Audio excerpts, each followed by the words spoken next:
ఈ మధ్యకాలంలో మీరు ఇచ్చిన ఒక ఇంటర్వ్యూలో మాట్లాడుతూ ఒక ప్రకాష్ రాజ్ గారి సినిమాలో యాక్ట్ చేయాలి అని చెప్పేసి ఒక వ్యక్తి ఫోన్ చేశారు. ప్రకాష్ రాజ్ గారి సినిమా కాదు, అందులో ప్రకాష్ రాజ్ గారు కూడా ఒక పార్ట్. ఆ సినిమాలో యాక్ట్ చేయాలి, కానీ ఒక 5 మందికి కమిట్మెంట్ ఇవ్వాల్సి ఉంటుంది అని చెప్పి మీరు చెప్పారు. నిజానికి చాలా బాధాకరమైన సందర్భం, జరిగి ఉండకూడదు. అయితే ఇక్కడ నా క్వశ్చన్ ఏంటంటే, మిర్చి మాధవి అనే ఆర్టిస్ట్, ఒక 300 పైగా సినిమాలు చేసిన artist, well known artist, serials. మిర్చి మాధవి లాంటి ఒక ఆర్టిస్ట్కే ఇలాంటి ఒక సందర్భం ఎదురైతే ఇండస్ట్రీలో ఉన్న ఒక కొత్త హీరోయిన్స్ కానీ, ఇప్పుడిప్పుడే రావాలనుకున్న వాళ్ళు కానీ, వాళ్ళకి ఎలాంటి కాల్స్ వస్తున్నాయి? మీ క్వశ్చన్ అయిపోయిందా? లేదు, కాలేదు. సో ఇది చాలా సీరియస్ ఇష్యూ. కాకపోతే ప్లీజ్ కంటిన్యూ చేయండి. నేను ఇది చెప్పాలి.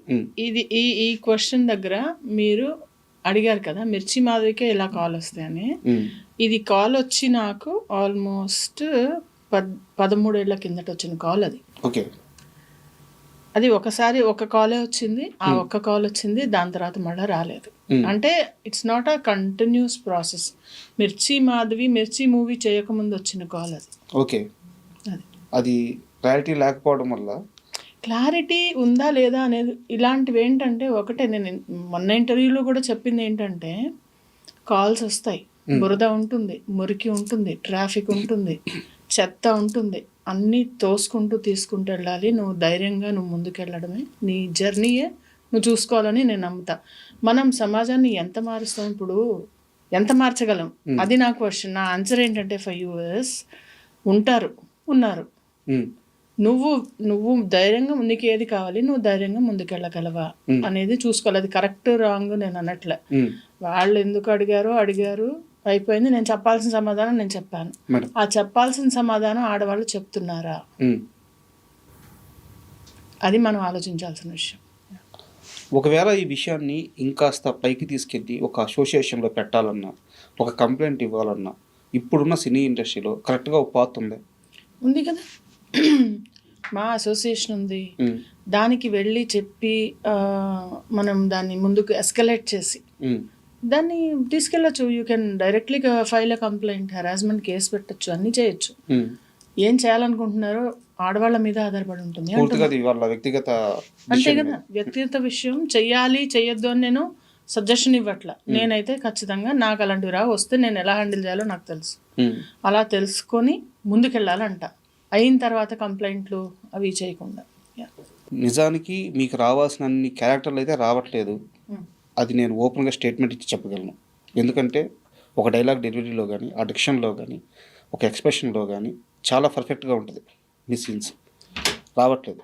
బట్ ఇక్కడ నా క్వశ్చన్ ఏంటంటే, గత 7 సంవత్సరాల నుంచి, అంటే 7 ఏళ్ళ క్రితం ఇచ్చిన ఇంటర్వ్యూలోను, 10 రోజుల క్రితం ఇచ్చిన ఇంటర్వ్యూలోను మీలో ఒక రకమైన ఇండస్ట్రీ పట్ల ఒక ఇంట్రెస్ట్ లేనితనం కానీ, ఒక నిరాసక్తి కానీ కనిపిస్తూ ఉంది. నిజంగా మనస్ఫూర్తిగా 100కి 100% ఇండస్ట్రీ మీద ప్రేమతోనే కంటిన్యూ అవుతున్నారా, ఇక్కడ నుంచి బయటికి వెళ్ళలేక కంటిన్యూ అవుతున్నారా? అంటే అది ఇండస్ట్రీ మీద ప్రేమతోనా లేకుంటే ఇంట్రెస్ట్తోనా అని కాదు. It is like my job. ఒక స్టేట్ బ్యాంక్ ఆఫ్ ఇండియాలో మా ఫాదర్ వర్క్ చేసేవాళ్ళు. ఆయన రిటైర్ అయ్యే వాళ్ళకు వర్క్ చేశారు, రైట్? రిటైర్ అయ్యే వరకు వర్క్ చేసుకుంటూ వెళ్ళారు.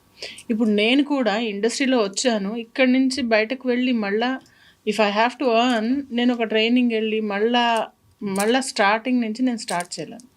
ఆల్రెడీ ఎక్స్పీరియన్స్ ఉంది, యాక్టింగ్ వచ్చు, బాగానే చేస్తాను, వస్తున్నాయి, రాకుండా ఏం లేవు అవకాశాలు. మనం అనుకున్నవి రావు, అంతే కదా. ఇప్పుడు సపోజ్ మీరు ఒక 50,000 జీతం కావాలనుకుంటారు, మీకు 20,000 వస్తుండొచ్చు. కానీ అలా అని మీరు 20,000 తెచ్చుకోవడం మానరే, 50,000 కోసం ట్రై చేస్తూ ఉంటారు. సిమిలర్గా నాకు పెద్ద రోల్స్ కావాలి, పెద్ద టైటిల్ కార్డ్ రోల్ కావాలి అని ప్రతి ఒక్కళ్ళకు ఉంటుంది, ప్రతి ఆర్టిస్ట్కి ఉంటుంది. కానీ అక్కడ దాకా రావడం అనేది ఒక journey. It's a very long journey. So I'm in the process and I'm still doing it. నాకు డిసింట్రెస్ట్ లేదు. కొన్ని అంశాల పట్ల డిసింట్రెస్ట్ ఉంది. అంటే డిసింట్రెస్ట్ అంటే కొన్ని అంశాల పట్ల నాకు డిసప్పాయింట్మెంట్ ఉంది. డిసింట్రెస్ట్ కాదు, డిసప్పాయింట్మెంట్ ఉంది. అవి కంప్లైంట్ కూడా చేయనండి నేను, ఎందుకంటే ఎవరు వింటారు కంప్లైంట్స్, ఎవరు దాన్ని సరి చేయాలి? ఇదే ఒక స్ట్రక్చర్ ఉండే ఇండస్ట్రీ కాదు. కాదు కదా, this is the only place where మొత్తం సిస్టమేటిక్గా ఉంటుంది, అలానే లేకుండా కూడా ఉంటుంది. సో ఫనీ థింగ్, కానీ ఐ డోంట్ రిఫార్మ్ ఎనీథింగ్. నా దగ్గర వచ్చినవి, నా దగ్గర ఉన్నవి, నా చుట్టుపక్కల ఉన్నవి చూసుకుంటూ, నా ఇల్లు చూసుకుంటూ నేను ముందుకెళ్ళిపోతే ఐఎమ్ హ్యాపీ. అంటే ఇండస్ట్రీలో 2 రకాల ఆర్టిస్టులు ఉంటారు మేడం. అంటే నేను చెప్పేది టైర్ 1 హీరోల దగ్గర నుంచి జూనియర్ ఆర్టిస్టుల వరకు ఎవరైనా సరే 2 రకాల ఆర్టిస్టులు ఉంటారు. సినిమానే జీవితం, సినిమానే ప్రాణం, ఇది లేకపోతే బతకలేమనే వాళ్ళు ఒకరు. ఇంకొకరు ఇది నా ప్రొఫెషన్, ఇక్కడ అవకాశాలు ఉన్నంత వరకు చేస్తాను, తర్వాత చెల్తా ఏదైతే అది అవుద్ది. దీంట్లో మిర్చి మాధవి ఏ రకం? Second type. ఇది ప్రాణం, ఇది నా సర్వస్వం, ఇది నా ఇది అని నేను అసలు అంత దేన్ని అనుకోను సార్. నన్ను నేను తప్ప, నన్ను నేను చూసుకుంటూ, నా కుటుంబం చూసుకుంటూ ముందుకెళ్తూ, ఇది నడవడం కోసం ఒక ఉపాధి కల్పించుకొని ఇందులో మంచిగా ఇచ్చింది మంచిగా చేసుకుంటూ ముందుకెళ్తున్నాను తప్పితే నువ్వే నా సర్వస్వం అని దేన్ని అనుకున్నా అది నీ జోలికి రాదు. అది అమ్మాయి కానీ, అది జాబ్ కానీ, అది ఎవరైనా కానీ అది వెగటైపోతుంది. ఏది అంత నీకు మనసుకు హత్తేసుకోకూడదు. అది నేను అస్సలు చేయనది. ఎందుకంటే డిసప్పాయింట్మెంట్స్ వస్తాయి కాదా? అంతే కదా. ఇప్పుడు అంతే కదా, ఏదైనా నేను ఇల్లు కడుతున్నా, బ్రహ్మాండమైన ఇల్లు కట్టాలంటే డబ్బులు సరిపోవు. ఆ సరిపోయిన వాటిలో కట్టిన దానిలో డిసప్పాయింట్మెంట్. ఇంకా దాన్ని ప్రేమిస్తే తుడిచి అక్కడే ఉండి నేను అందులోనే ఉండలేను, బయటకు వెళ్తే ఏదో పాడైందని. అంటే నువ్వు ఎక్సెస్గా ఎప్పుడైతే అబ్జెస్ అవుతావో ఏ విషయం గురించి అయినా, ఇట్ డజంట్ హెల్ప్ యూ. అంటే ఇక్కడ నాది ఒక కంటిన్యూటీ క్వశ్చన్. ఇప్పుడు ఆర్టిస్టులు చాలా మంది ఉంటారు, అవకాశాలు లేక సూసైడ్ చేసుకుంటూ ఉంటారు. వాళ్ళందరూ ఇలా సినిమాని నుంచి ఎక్స్ట్రీమ్కి వెళ్ళిపోయి ఆలోచించిన వాళ్ళే కదా. అంతే కదా. అది ఆర్టిస్ట్లే కాదు, ఎగ్జామ్స్ ఫెయిల్ అయ్యి ఎగ్జామ్స్లో చేసిన వాళ్ళు, లవ్లో ఫెయిల్ అయిన వాళ్ళు, ఆ సూసైడల్ టెండెన్సీ అనేది ఒక డిఫరెంట్ ఎమోషనల్ హెల్త్ గురించి అదొక సెపరేట్ టాపిక్. అంటే అలాంటి వాళ్ళు ఎందులో ఉన్నా సెన్సిటివ్గా ఉంటారు, హైపర్ సెన్సిటివ్గా ఉంటారు, వాళ్ళు తట్టుకోలేరు. అదే చెప్పటం, డిసప్పాయింట్మెంట్ తట్టుకోలేరు. ఎప్పుడైతే నువ్వు ఎక్స్పెక్టేషన్స్ ఇక్కడ పెట్టుకున్నావో అక్కడ దాకా రాలేదనుకోండి, ఇట్ విల్ బి టోటలీ ఒక రాంగ్ ప్లేస్లో ఉన్నట్టు మనం కదా. సో టఫ్ థింగ్స్ ఉన్నాయా, నువ్వు టఫ్గా ఉన్నావా, అదే. అండ్ మీ యూట్యూబ్ ఛానల్ చూస్తే మేడం కొన్ని షార్ట్స్ పోస్ట్ చేస్తూ ఉంటారు మీరు, చాలా అద్భుతంగా ఉంటాయి, మోటివేషనల్ స్పీకింగ్ లాగా, అంటే ఇన్స్పిరేషన్ కలిగించేలాగా ఉంటాయి. మీరు దానికి తగ్గ చదువు కూడా చదువున్నారు. నాకు తెలియదు అది ఏదో. నేను చదువుకున్నాను, పోస్ట్ గ్రాడ్యుయేషన్ అయింది, నేను సర్టిఫికేషన్స్ చేశాను. అంటే నేను ట్రైనర్ చేశాను అనమాట, సాఫ్ట్ స్కిల్స్ కార్పొరేట్ ట్రైనర్ అనమాట. మీరు ఇండస్ట్రీలో మానసికంగా ఇబ్బంది పడతా కొంచెం లోలో ఉన్న వాళ్ళకి మీ మాటలతో హీల్ చేసిన వ్యక్తి ఎవరు? అలాంటి సందర్భం ఏదైనా జరిగింది? అంటే పర్టికులర్గా కాదు, డెఫినెట్లీ నేను ఏమన్నా ఉంటే చెప్తానమాట, అక్కడ హెల్ప్ చేస్తాను. ఒక పర్టికులర్ ఈ వ్యక్తి అని కాదు, అక్కడ ఏదైనా జరిగితే అంతలాగా హర్ట్ అవ్వకూడదు. వ్యక్తి పేరు వద్దు, నాకు పర్టికులర్ ఇన్సిడెంట్ ఏమైనా చెప్తారా? అదే ఒక ఆవిడ ఇట్లనే తనకి నిడివి రావట్లేదు, అంటే లెంత్ రావట్లేదు, రోల్ రావట్లేదు అని చెప్పి చాలా ఫీల్ అవుతుంటే నేను ఒకటే చెప్పా,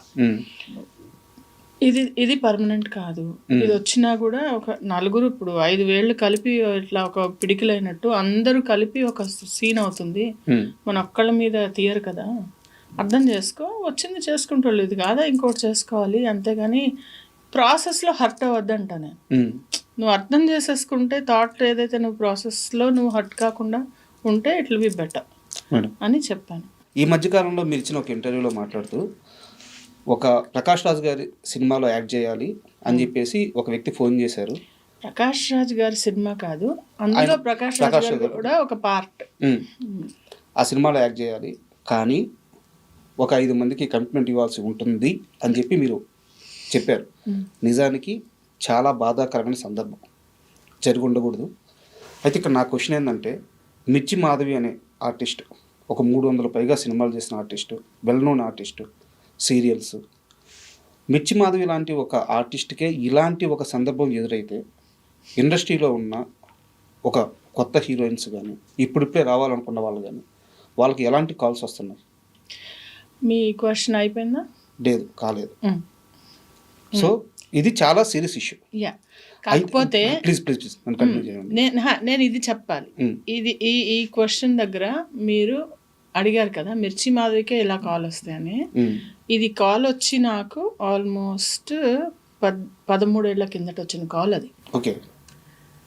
అది ఒకసారి ఒక కాలే వచ్చింది, ఆ ఒక్క కాల్ వచ్చింది, దాని తర్వాత మళ్ళీ రాలేదు. అంటే it's not a continuous process. మిర్చి మూవీ చేయకముందు వచ్చిన కాల్ అది.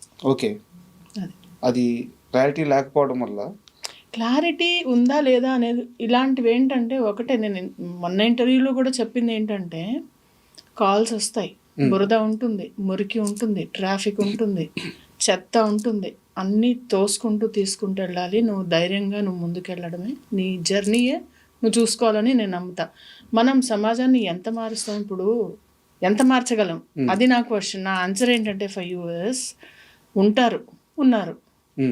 నువ్వు ధైర్యంగా నీకు ఏది కావాలి, నువ్వు ధైర్యంగా ముందుకెళ్ళగలవా అనేది చూసుకోవాలి. అది కరెక్ట్ రాంగ్ నేను అనట్లే. వాళ్ళు ఎందుకు అడిగారు అయిపోయింది. నేను చెప్పాల్సిన సమాధానం నేను చెప్పాను. ఆ చెప్పాల్సిన సమాధానం ఆడవాళ్ళు చెప్తున్నారా, అది మనం ఆలోచించాల్సిన విషయం. ఒకవేళ ఈ విషయాన్ని ఇంకాస్త పైకి తీసుకెళ్ళి ఒక అసోసియేషన్లో పెట్టాలన్నా, ఒక కంప్లైంట్ ఇవ్వాలన్నా, ఇప్పుడున్న సినీ ఇండస్ట్రీలో కరెక్ట్గా ఒక పాత్ ఉంది కదా, మా అసోసియేషన్ ఉంది. దానికి వెళ్ళి చెప్పి మనం దాన్ని ముందుకు ఎస్కలేట్ చేసి దాన్ని తీసుకెళ్ళచ్చు. You can directly file a complaint, harassment case పెట్టచ్చు, అన్నీ చేయొచ్చు. ఏం చేయాలనుకుంటున్నారో ఆడవాళ్ళ మీద ఆధారపడి ఉంటుంది. అంతే కదా, వ్యక్తిగత విషయం. చెయ్యాలి చెయ్యొద్దు అని నేను సజెషన్ ఇవ్వట్లా. నేనైతే ఖచ్చితంగా నాకు అలాంటివి వస్తే నేను ఎలా హ్యాండిల్ చేయాలో నాకు తెలుసు. అలా తెలుసుకొని ముందుకెళ్ళాలంట. అయిన తర్వాత కంప్లైంట్లు అవి చేయకుండా. నిజానికి మీకు రావాల్సిన అన్ని క్యారెక్టర్లు అయితే రావట్లేదు. అది నేను ఓపెన్గా స్టేట్మెంట్ ఇచ్చి చెప్పగలను. ఎందుకంటే ఒక డైలాగ్ డెలివరీలో కానీ, ఆ డిక్షన్లో కానీ, ఒక ఎక్స్ప్రెషన్లో కానీ చాలా పర్ఫెక్ట్గా ఉంటుంది. మీ సీన్స్ రావట్లేదు. బట్ ఇక్కడ నా క్వశ్చన్ ఏంటంటే, గత 7 సంవత్సరాల నుంచి, అంటే 7 ఏళ్ళ క్రితం ఇచ్చిన ఇంటర్వ్యూలోను, 10 రోజుల క్రితం ఇచ్చిన ఇంటర్వ్యూలోను మీలో ఒక రకమైన ఇండస్ట్రీ పట్ల ఒక ఇంట్రెస్ట్ లేనితనం కానీ, ఒక నిరాసక్తి కానీ కనిపిస్తూ ఉంది. నిజంగా మనస్ఫూర్తిగా 100కి 100% ఇండస్ట్రీ మీద ప్రేమతోనే కంటిన్యూ అవుతున్నారా, ఇక్కడ నుంచి బయటికి వెళ్ళలేక కంటిన్యూ అవుతున్నారా? అంటే అది ఇండస్ట్రీ మీద ప్రేమతోనా లేకుంటే ఇంట్రెస్ట్తోనా అని కాదు. It is like my job. ఒక స్టేట్ బ్యాంక్ ఆఫ్ ఇండియాలో మా ఫాదర్ వర్క్ చేసేవాళ్ళు. ఆయన రిటైర్ అయ్యే వాళ్ళకు వర్క్ చేశారు, రైట్? రిటైర్ అయ్యే వరకు వర్క్ చేసుకుంటూ వెళ్ళారు. ఇప్పుడు నేను కూడా ఇండస్ట్రీలో వచ్చాను. ఇక్కడి నుంచి బయటకు వెళ్ళి మళ్ళీ if I have to earn, నేను ఒక ట్రైనింగ్ వెళ్ళి మళ్ళీ స్టార్టింగ్ నుంచి నేను స్టార్ట్ చేయలేను. ఆల్రెడీ ఎక్స్పీరియన్స్ ఉంది, యాక్టింగ్ వచ్చు, బాగానే చేస్తాను, వస్తున్నాయి, రాకుండా ఏం లేవు అవకాశాలు. మనం అనుకున్నవి రావు, అంతే కదా. ఇప్పుడు సపోజ్ మీరు ఒక 50,000 జీతం కావాలనుకుంటారు, మీకు 20,000 వస్తుండొచ్చు. కానీ అలా అని మీరు 20,000 తెచ్చుకోవడం మానరే, 50,000 కోసం ట్రై చేస్తూ ఉంటారు. సిమిలర్గా నాకు పెద్ద రోల్స్ కావాలి, పెద్ద టైటిల్ కార్డ్ రోల్ కావాలి అని ప్రతి ఒక్కళ్ళకు ఉంటుంది, ప్రతి ఆర్టిస్ట్కి ఉంటుంది. కానీ అక్కడ దాకా రావడం అనేది ఒక journey. It's a very long journey. So I'm in the process and I'm still doing it. నాకు డిసింట్రెస్ట్ లేదు. కొన్ని అంశాల పట్ల డిసింట్రెస్ట్ ఉంది. అంటే డిసింట్రెస్ట్ అంటే కొన్ని అంశాల పట్ల నాకు డిసప్పాయింట్మెంట్ ఉంది. డిసింట్రెస్ట్ కాదు, డిసప్పాయింట్మెంట్ ఉంది. అవి కంప్లైంట్ కూడా చేయనండి నేను. ఎందుకంటే ఎవరు వింటారు కంప్లైంట్స్? ఎవరు దాన్ని సరి చేయాలి? ఇదే ఒక స్ట్రక్చర్ ఉండే ఇండస్ట్రీ కాదు కదా. This is the only place where మొత్తం సిస్టమాటిక్గా ఉంటుంది, అలానే లేకుండా కూడా ఉంటుంది. So funny thing. కానీ ఐ డోంట్ రిఫార్మ్ ఎనీథింగ్. నా దగ్గర వచ్చినవి, నా దగ్గర ఉన్నవి, నా చుట్టుపక్కల ఉన్నవి చూసుకుంటూ, నా ఇల్లు చూసుకుంటూ నేను ముందుకెళ్ళిపోతే ఐఎమ్ హ్యాపీ. అంటే ఇండస్ట్రీలో 2 రకాల ఆర్టిస్టులు ఉంటారు మేడం. అంటే నేను చెప్పేది టైర్ 1 హీరోల దగ్గర నుంచి జూనియర్ ఆర్టిస్టుల వరకు ఎవరైనా సరే 2 రకాల ఆర్టిస్టులు ఉంటారు. సినిమానే జీవితం, సినిమానే ప్రాణం, ఇది లేకపోతే బతకలేమనే వాళ్ళు ఒకరు. ఇంకొకరు ఇది నా ప్రొఫెషన్, ఇక్కడ అవకాశాలు ఉన్నంత వరకు చేస్తాను, తర్వాత చెల్తా, ఏదైతే అది అవుద్ది. దీంట్లో మిర్చి మాధవి ఏ రకం? Second type. ఇది ప్రాణం, ఇది నా సర్వస్వం, ఇది నా ఇది అని నేను అసలు అంత దేన్ని అనుకోను సార్. నన్ను నేను తప్ప, నన్ను నేను చూసుకుంటూ, నా కుటుంబం చూసుకుంటూ ముందుకెళ్తూ, ఇది నడవడం కోసం ఒక ఉపాధి కల్పించుకొని ఇందులో మంచిగా ఇచ్చింది మంచిగా చేసుకుంటూ ముందుకెళ్తున్నాను తప్పితే నువ్వే నా సర్వస్వం అని దేన్ని అనుకున్నా అది నీ జోలికి రాదు. అది అమ్మాయి కానీ, అది జాబ్ కానీ, అది ఎవరైనా కానీ అది వెగటైపోతుంది. ఏది అంత నీకు మనసుకు హత్తేసుకోకూడదు. అది నేను అస్సలు చేయనది. ఎందుకంటే డిసప్పాయింట్మెంట్స్